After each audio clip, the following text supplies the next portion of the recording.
Google Ads price extensions are one of the newest ad assets that Google have rolled out.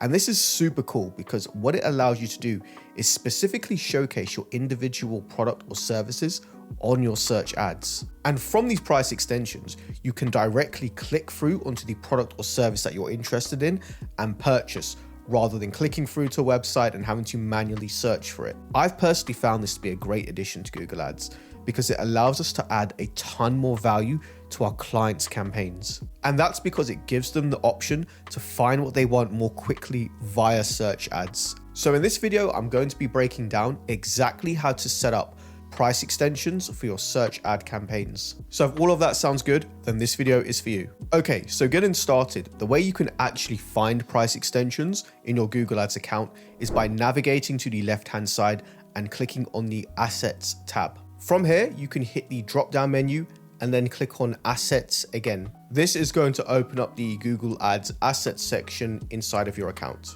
And this holds all of the different ad asset options that you can apply to your campaigns. From here, all you need to do is click on the Price Asset button, and this is the one that has a $sign on it. So at this point, all you now need to do is click on the blue plus button, and that will allow you to create your new price extension. As you can see, this opens up a new screen, which gives you a bunch of options. Now, this is where most people mess this part up, but I'm going to show you how to set up your price extensions correctly. Firstly, you can add your price extensions at the account, campaign, or ad group level. Now, when you apply your price extensions at the account level, all this means is that Google will automatically apply those price extensions to every single applicable campaign. And this will also be automatically added to any new campaigns that you create. However, if you choose the campaign or ad group level, Google will only add these price extensions to specific campaigns or ad groups that you choose. Now, the reason you may want to choose the campaign or ad group level to apply your price extensions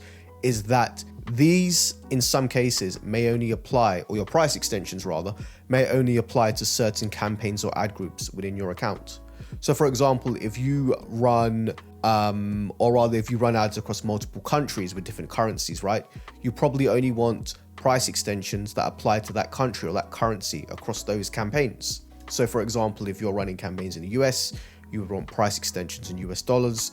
Versus if you were in Europe, you'd most likely need euros. Okay, so moving on, you now can select the language of your price extension, which is obviously fairly straightforward. Next, you need to select the type of price extension you are using. Now, this allows you to categorize the type of price extension you are using. So for example, is this price extension being used for an event, a product, or a service? And all you need to do is select the most appropriate type that aligns with your business for that particular price extension. After that, all you need to do is select your currency. Now, the last thing you need to do for this section is select what is called your price qualifier. For most of you watching this, you can simply just select no qualifier. And this applies if you are just adding in individual products or services or individual events. But what this does is give you a range of options. If you would like to select things like prices up to or average. So if your business does operate in that kind of mode, yes, this section might be relevant to you,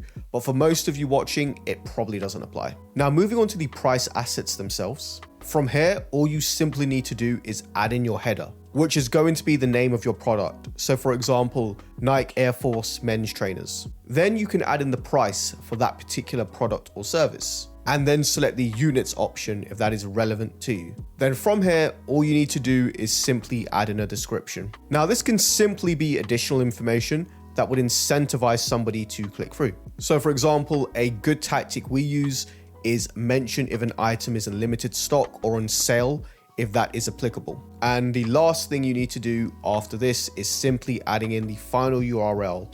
Now, make sure this actually is for the specific product or service.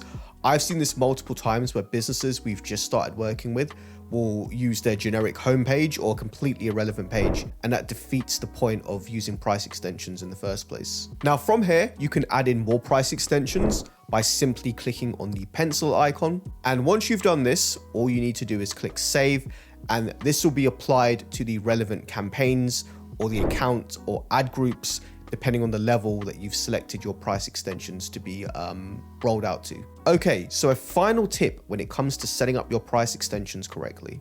Do not feel the need to create an individual price extension for every single product and service your business has. And that's because this may actually oversaturate your Google Ads account and lead to a drop in performance. I would highly recommend the approach you take when it comes to adding in price extensions is by starting with your best performing or your best selling products or services, and from there, building out your price extensions. And the reason you'd want to do this is because you're adding in price extensions for products or services that you already know perform well. So you're just making it even easier for people to buy from you. And from here, based on the performance of those initial price extensions, you can begin testing other products or services to see how well they perform as price extensions within your Google search ads. Okay, so there you have it. I really hope this video has explained effectively how price extensions work in Google Ads and how to actually apply them to your search ad campaigns. Now, if you're running Google Ads and would like to generate more revenue, you can book a completely free audit with me using the link in the description. I will personally audit your Google Ads account and show you how to generate more revenue. Thank you very much, and I will see you on the next video.